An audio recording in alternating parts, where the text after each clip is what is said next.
PR Langakna, home Bamata Purakpangamde, Lairubagi Mathosu Tadre, Haina Maheshwar Tonazamna Fondoracliosa, Masekogi, PR Lairaga, the Equi in the Pokra, Hanjalakra, Haipagi, Mahuta, Madugi, Onataina, Batakogi, Micham Hatpa. Then again, me Marakta, Micham Marakta, Bom Kaptarakam, Sunoma Kaptarapa Lepte, Masi, President Rule, Lairubagi, Tambagi, or home Bamta Porpangam de, Lairubagi Sukana, Balati, Haina Fondoriosa, Samatang was a Kamina in Bay. Akoina President Rule Lakanda, Equida, Sida, Anova home, but Karalakadori, Haina Equida, Asata Ubose. Masi Yamna Yamna Pangba, Namia Sure the Bayamna Baptadaba,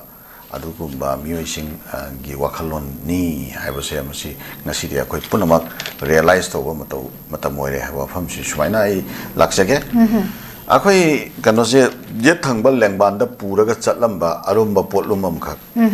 akoy na yethangba lengban chi ware amu woi thangba lengban da sintoage woi thangba lengban da purambadagi amuk kamadu su ware kokta amuk thangkalage kokta purambadagi namganda amuk namda amuk porage haiba sumaina potlum duri suan handhataba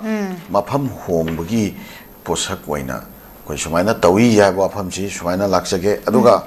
akoy Hana Quiggy Ladyba, State Ladyba, Langak Ship, Masi Nakala Muromda, you have a popular government, I quay state, you have a popular government, I quay Lajarambato, Madu Pagera Faroigera, Akoy Miam give a grievances lakpamatum, like Miam give a immediate over concern lakpamatum to thee. Miam gave Hutchinga, Paminaraga Tana Tignaba to Orasu, Natraga Kudaki Waiba, Miam Yapamba Matungina Karita, she have an initiative Karato Orsu, Lokatpagi opportunity, Lajaramitra. Madu Husigna Karino Haka Nadu Gamento Ado Lotwe,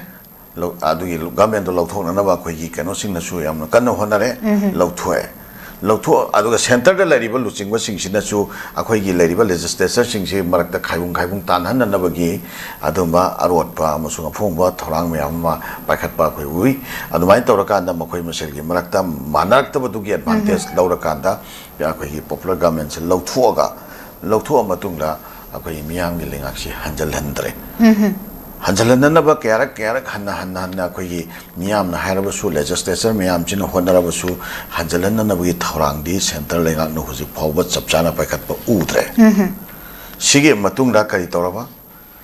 Magi Apamba Center na direct Akogi Rule Toba Aduma Gamenama Lai. And a side popular Gamenama Lairaga Adugi Manung Duda Akogi security advisor Tamjanba. Adagi akogi unified command mana paishan ba ate tongan ba akogi state ki machinery head myam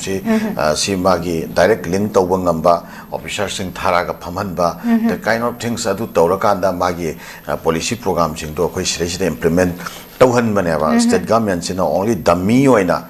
akogi kai haitare skeleton oina adum lehallaga torombe administration ne ba housing na amuka direct Adumaina Toraga, Adagi, Kurji, Bairaga Toba, administration, doing Mohota, housing a direct man of Masana rule to government to Tambira Kanjira, Kariano Wasa, Lacadorino. And a Sigi Pochi, Aquena,